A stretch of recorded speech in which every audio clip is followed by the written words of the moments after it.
Hello and welcome to another tutorial in my updated tutorial series to reflect the software that I'm currently using. Now Marshall is on Team Talk. He doesn't use P3D, but there may be things that he can chip in with. A few people have asked me to do a tutorial on just P3D, the interface, the kind of settings you want. Now I use FSX and P3D a lot, so you've probably seen me use the interface in videos, but I'll go through it a bit in depth. And one thing I am going to say straight off is do not attempt to run this on a 4GB RAM computer because you will not succeed.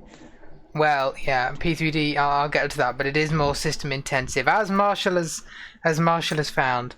I nearly blew up my computer trying to fly the A2A182. Oh dear, no, we don't want that. That would be the end of flight sim for a while. Right, yeah, so I'm not going to do an FSX tutorial, just because it's kind of so simple. But there are a few differences between FSX and P3D. Let me actually get P3D opening. Now, the first thing to say is, of course, there are two licenses. There's the academic license and the professional license. I would always recommend you to get the academic license. I've seen some people actually buy the professional license, and I just think, why? Please don't. You're wasting so much money buying the professional license. There is nothing different between the versions at all. The only thing that's different is the text in the user agreement. Basically, it's just the rights of whether, you know, like professional being for companies, or if you're using P3D to stream as a job, which no one is, as far as I'm aware, in our community. So just buy the academic version. It makes no difference. So we have been launched into the scenario screen, a little bit like FSX. You'll notice that things are a little bit more accessible. But let me just address the question which some people will have as well. Should I switch from FSX to P3D? Well, at the moment, they're the only two accessible flight simulators we have. FSX is getting older, and software generally still supports it when it comes out, but you have to bear in mind as the years go by, there may come a time when things aren't supported in FSX at all. P3D is 64-bit, so there's less chance of crashes, especially if you've got a good computer. If you have a anything you know, below 8 gig of RAM, I wouldn't recommend running P3D at all. If you have anything below probably about an i5 processor, I also wouldn't really recommend running P3D. You can give it a go, but you will probably struggle, and I definitely wouldn't recommend running any other tasks whilst P3D is open. So here's the interface of P3D. The first button we have is to change vehicle. So let me press enter on this, and you see we get a list of vehicles that's going to pop up. Let's explore this a little bit. So you've got your search box, and you've got your data grid there. It's landed me on the Beach Baron, which is the default aircraft. Now, the difference that you will find with P3D is, if you remember in FSX, when you go to change an aircraft, obviously the change button's unlabeled, but once you are in the aircraft selection dialog, there's a show all variations button to get every single livery to show up. In P3D they show up anyway, so if I press A for Airbus, see Airbus A318, Air France, go down again, Avianca, so there's all these different liveries. I kind of don't like that. I wish it didn't do that, especially if you have these multi-livery packs. I wish there was an option to set it not to do that, but that's the way it works. So do remember that. And then of course you just have to press enter on the aircraft you want. So I'm not really bothered, I'll leave it on the Beechcraft, so I'll just hit escape, because this is of course just a demo. Oops.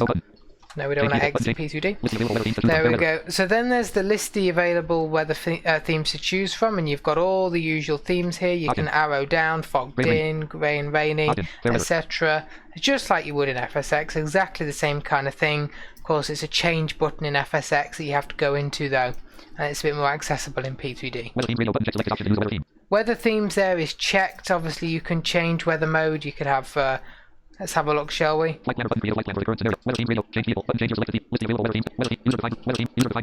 we go. User defined. What the hell? What's happening with you? Why are we climbing? I don't know. Anyway, apologies, it's gone back to the top there. But anyway, so that's what you've got. There are your weather themes there. And you see user defined. That means if you actually want to go and customize exact weather values, which is not checked. Change airport, again, very self-explanatory. You can see it's even got a tooltip there, so you can enter on this right here. You can search by the airport ID. If I put EGLL in there, then I hit tab. You've got all the usual edit boxes. Here we go, by name, blah blah blah. Then there's a bunch of combo boxes here. The one you actually want, whoops, is the one that says active runway. That's where you'll find all the scenery objects. So you can see, for example, we've got 27 left, 27 right, and then there'll be all the gates and runways. You can hit enter on any of those, etc. Very simple. So I will hit escape out of view. Puts me back to the top. Change location. You can literally select your heading, altitude and airspeed if you want to launch your aircraft in the air. Wouldn't really recommend it. Not really sure why you'd want to do that, but it is possible. Unless you want to test crash sounds, of course. Well, yeah, if you want to crash, yeah. 31/08/2019, that's the current date. You can see it's got that spot on. That's in the box. And the summer, obviously another change button in FSX. It's all just laid out on the interface here in P3D. Night. And then there's the actual time, UTC time, reset to system. Load, that's a scenario. Basically scenarios are like the flights you can save. In FSX they just call them scenarios. There you can load one if you would like, if you've got one saved. Save, you can obviously go and save a scenario if you have set one up just now through all the boxes we've just gone through. That's if you want to use the simulator's inbuilt default flight planner. I wouldn't recommend it again, but you can if you wish. That's unloading or loading additional scenery. That's where you'd go if you've got any add-on scenery that you need to add to the scenery library. And there you can add or remove additional add-ons as well. It's pretty self-explanatory. You don't usually need to go in there. It will usually add things automatically, but you can have a look if necessary. And options, I will show you in a minute the way I have mine set. That's citations aren't meant to go this high. Okay, that's not part of our tutorial. That's the checkbox there to adjust whether the scenarios screen will show up when P3D starts. So if you have that unchecked, it will launch you at your default flight. Again, wouldn't recommend it. And we're back to change vehicles. Let me go back to options here and show you what we've got in here. So the application, pause on task switch, is basically, well, I mean, it's pretty self-explanatory. Again, if you've never played Flight Sim, you may not know what it means. It basically means the sim will pause whenever you tab out of the sim. Again, you don't want that. Prompt on exit, that will bring up the screen that we saw a few minutes ago, actually, where it pops up and says no or yes to say whether you want to exit P3D. I recommend having that on. It's just an added safety net in case you accidentally hit the wrong key. As you saw, we had the correct time. So that's why, because it's using my system time. Again, same setting as before. That's to save and load the panel states to scenario files. I don't think we need that. I can ignore that. Avatar mode, again, really relevant for us. You don't need that checked unless you plan on using that feature. It's format of the screenshots, JPEG again. That will obviously report errors to that text file, could be useful, etc. This is where you can adjust your unit of feet, your unit of measurements rather. But yeah, see that. So there's a lot of stuff there, more in an FSX that you can configure. If we go down again, information, vehicle labels, again, not really necessary. All that kind of stuff is optional. Airspeed, etc. Could be useful for a side of people, but I don't think we'd be able to see any of that anyway, so it really doesn't matter. Sound, let's have a look at this. So obviously you've got all your different checkboxes here. So you can adjust individual sounds. If you want to turn off cockpit sounds or environment sounds, don't really know why you would, but if you want to, you could. Mute on lost focus. Now this is a big advantage, of course, of P3D compared to FSX. You will still get sound outside of the sim, even if you click out of the simulator. So you want that box checked so you can still keep audio whenever you leave the simulator's focus. So if you go off to do another task, on the computer, then you'll still have audio. That's just your default playback, of course, and your communications there, your microphone. So obviously just make sure those are set correctly. Traffic is not all that accessible actually in P3D. The actual thing, I guess you'd have to use Object Nav. Basically you just have sliders. If you do have AI installed, you'll need the sliders to be up for that. Realism, this is a good tab to have a look at. There's pre-configured values here. I recommend having it on easy just because we fly with Tramp, so not everything can be done by us. It's helpful to have some things available to us. As you see, you've got things like pilot controls lights is not checked, so it should control the lights for you. I don't know whether it does, I couldn't say, but there we go.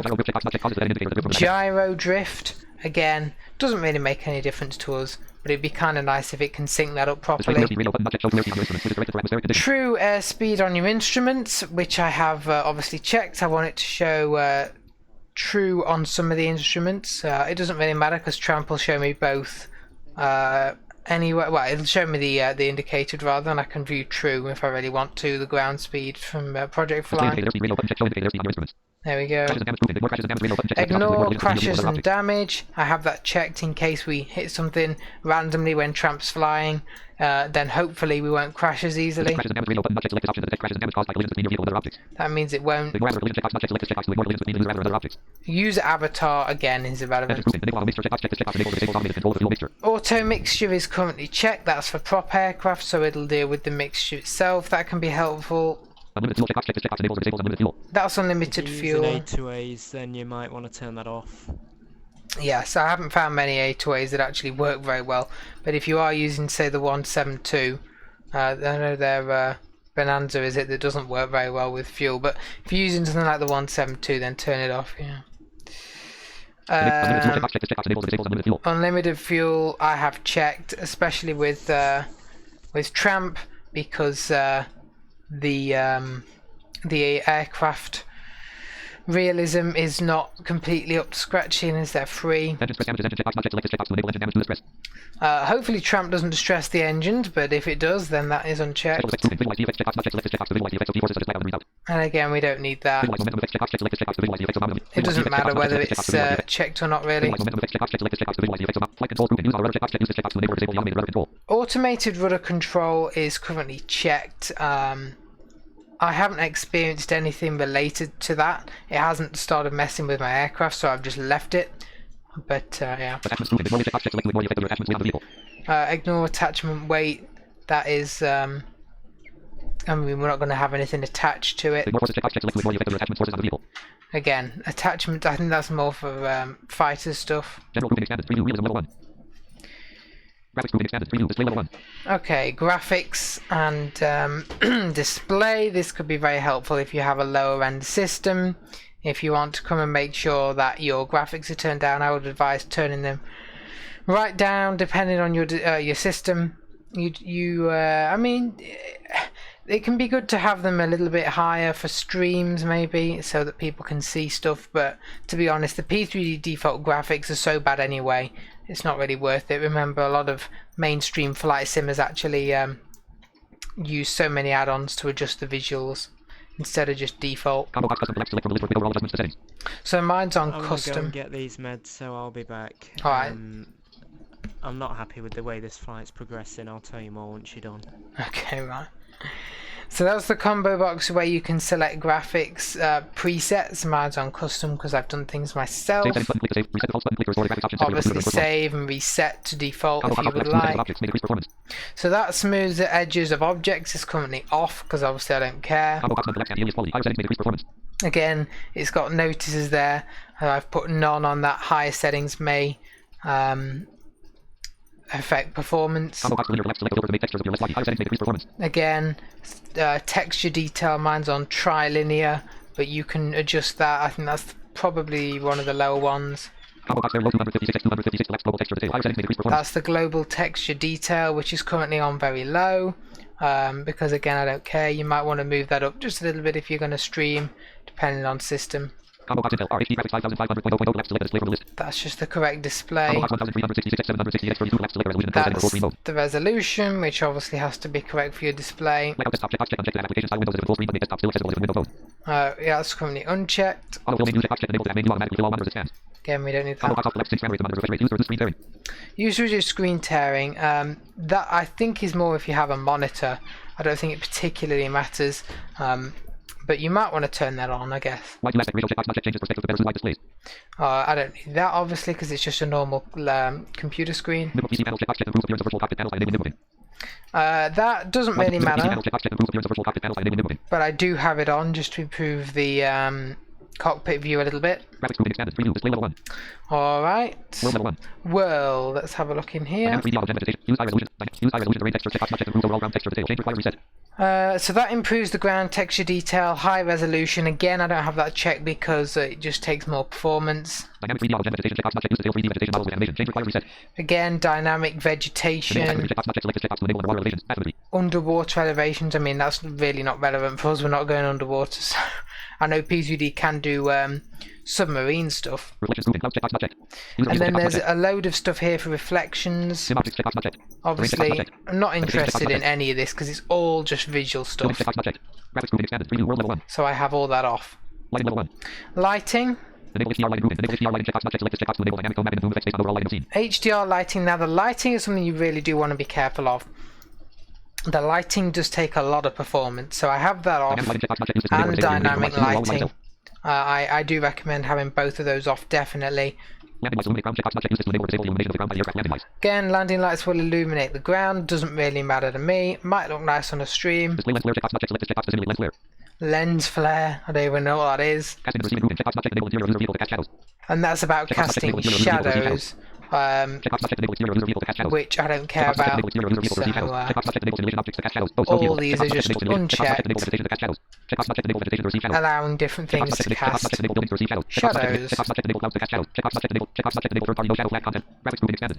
Okay, weather, simple clouds or detailed clouds. I have mine on simple for 2D.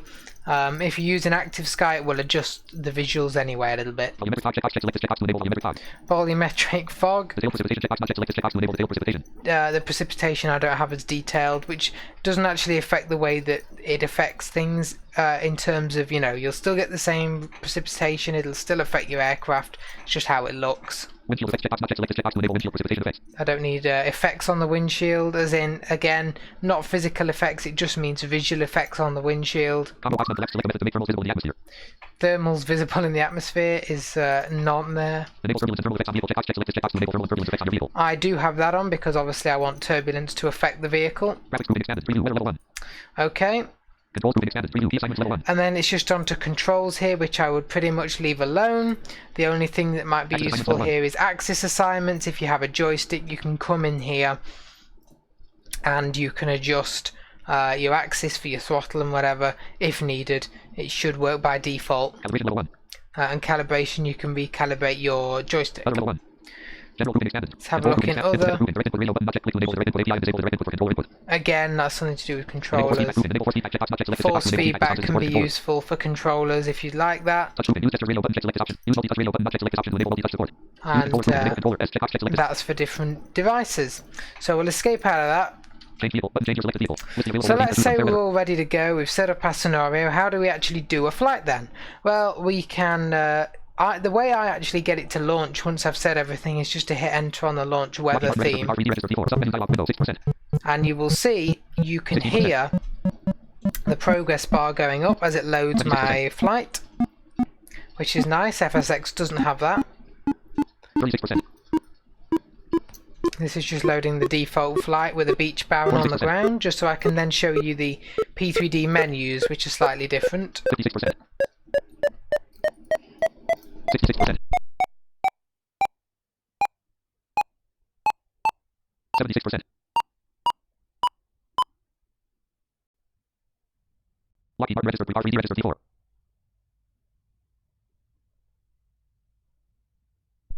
Now, for some reason P3D only gets to about 76%, then it actually loads you into the simulator.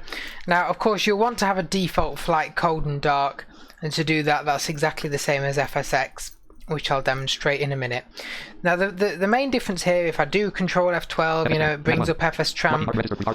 All the hotkeys are pretty much the same. If I was to hit escape during this process here, I can resume the scenario, create a new one, flight analysis, which we don't need, reset the scenario to the beginning, load another one, or exit P3D. So that's pretty cool.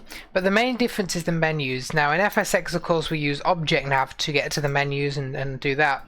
Here we have to actually hit Alt and then memorize almost where the menus are and go and do it that way. So let's say I want to do fuel and payload.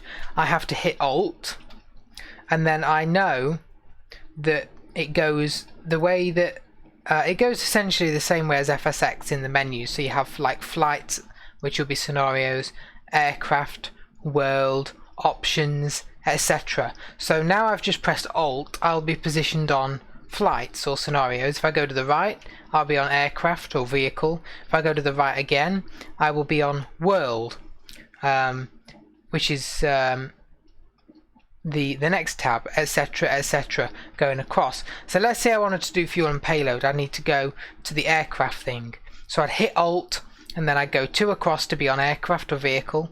Then I press down arrow once or twice to make sure I've entered that menu, and then hit MVDA-R, and it will do OCR. And if we go down here, it's got a load of random things that it's picked up. Analysis. Network A. 1001. Virtual Muli. Melt. Arms. Select. Keyboard. Fuel and payload. Now you see that fuel and payload there? That is part of the menu. Now you can see it's picking up a load of random things, and it's not exactly correct on the spelling, but you can tell where fuel and payload is there, and that's where you click on, and I will show you that dialogue in a sec. You've also got failures, radio stack, GPS, throttle, quadrant, compass, all that stuff which is actually in the menu. So if we go back up to fuel and payload and hit enter on that just in the OCR window, it will open it. You heard it say submenu. If we just tab, again self-explanatory, this is the data grid fuel tab, and if you object nav down 1, it'll tell you what tank it is, left tank, and if you tab, you can then type the percentage and view what the percentage is. And then if you tab again, obviously the volume. Shift tab, where that core tab is, we're going to down arrow, and then object nav down, and of course it's on the right tank. This aircraft only has 2. Tab again, and you can adjust the fuel. If you wanted to, say, take 100 out and change it, you'd go into the edit box as so, to the end of that number, obviously backspace 100 out and type in a new percentage. Now for payload, it's the same concept. Payload item, so we're on that. If you object nav down, pilot for this is the first station, tab, you've got to wait 170, shift tab, then you can go down again to the next payload item and object nav down, co-pilot 170. Now as soon as you're done changing all of this and making sure you're balanced, all you have to do is press enter. So for example on this core payload, just hit enter whenever you're done, or on the fuel bit, and it's loaded your selected fuel and payload and you're back in P3D. So that's how you get to the fuel and payload. Another useful part of the menus is of course the go to airport dialog, if you need to get to that quickly to change where your aircraft is. In that way you would hit the Alt key for the menu, go to the right, we're currently on aircraft obviously, go to the right again. Sorry, no, you would, once you hit Alt you're on flights, then you go to the right and you'd be on aircraft, then you go to the right again and you'd be on world. You can memorize what the menus are, so hit down arrow a few times to get into there. OCR, then let's have a look. Load of rubbish stuff here. Okay, it picked up a load of rubbish, so let's try that again. To the right, to world, down a few times, OCR. Okay, it doesn't seem to be picking it up. Maybe I'm not hitting down arrow enough times. See, this is the kind of thing that P3D will do to you. Down arrow about 3 times there. OCR. There you go. It's picked up the dialogue this time, which is the world dialogue. You've got go to airport, map, etc. Navigation log. We're going to hit go to airport. And you see, launches you back into the airport dialog from the aircraft itself. So, as you can see, once you're actually in the aircraft, the menus are much more difficult, and you have to actually go and use OCR that way. Other than that, P3D is very, very good. You can go out of the sim and you'll still have sound. If you are doing a long haul or you really want to minimize system performance, as soon as you go to the desktop, you will notice that you lose engine sound. You'll keep your wind sound and whatnot, but you will lose your engine sound, which means P3D has been minimized and you'll see your CPU usage drop. For some reason that only happens when you go to your desktop. If you actually go to your menu, whatever, your start menu and start going into apps, you'll keep it. So if you ever want to minimize P3D and system performance, go to your desktop and that will minimize it. Then you can carry on with other tasks. That's how I recommend minimizing your system performance. Don't leave P3D maximized in a way partly on the screen and then start going into your start menu and then doing other stuff. Right, so I'll show you. We're going to exit P3D. Exit P3D, yeah. Yes, we want to do it. I'll hit yes.